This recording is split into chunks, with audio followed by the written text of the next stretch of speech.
Baik, kuliah TM 3104 Teknik Produksi, kuliah kelima sesi pertama.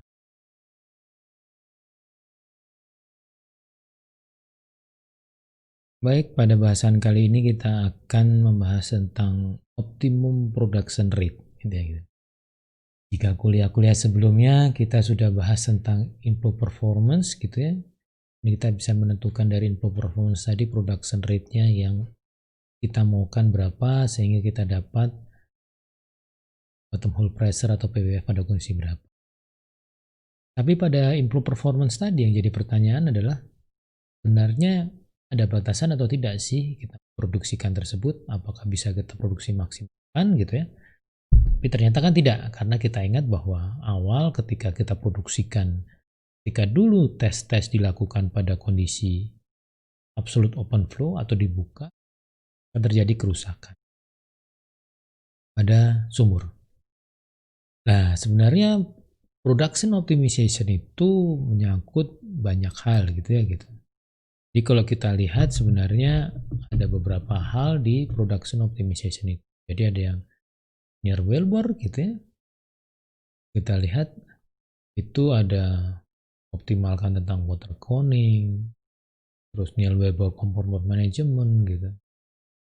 Selain itu juga ada juga nih gitu, kalau removal near wellbore juga ada stimulasi dan sebagainya gitu.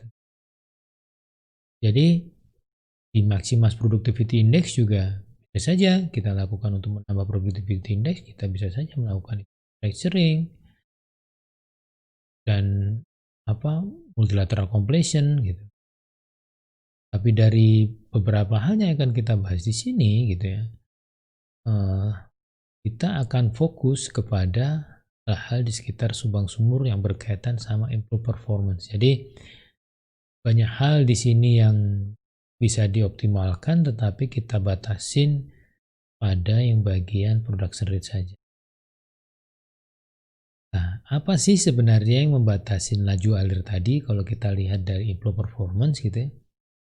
Jadi kalau di gas well gitu ya, kita lihat di gas well gitu ya. Jadi maksimum itu atau maksimum laju alir itu dibatasin karena kadang ada jika terlalu besar gitu ya. Masalah yang sering timbul adalah masalah water conning dan sand intrusion. Sedangkan laju alirnya kalau terlalu kecil, kalau di gas well itu biasanya ada masalah liquid loading. Ini juga tergantung fluidanya. Kalau misalnya dry gas dia tidak akan pengaruh. Tapi jika seperti kita ingat sebelumnya ada wet gas dan sebagainya, itu yang mengandung kondensat gitu ya, itu atau mengandung cairan itu akan mengalami liquid loading jika laju alirnya kecil. Dan itu juga economic limit gitu. Jadi terlalu kecil juga tidak ekonomis. Nah, gimana kalau misalnya di sumur minyak gitu ya? Maksimumnya juga dibatasin karena sumur minyak itu di atas dan di bawah ada dibatasin oleh water dan gas conning, itu juga akan jadi masalah kalau laju alir terlalu besar. Selain itu juga sand problem atau sand intrusion jika terlalu besar juga akan menjadi masalah. Selanjutnya yang batas kirinya ya economic limit. Kalau terlalu kecil balik modalnya juga akan lama. Nah, hal-hal ini yang nanti kita bahas pada mengevaluasi mengoptimalkan production pada skala sumuran atau di reservoir. Baik, itu adalah akhir dari kuliah kelima sesi pertama.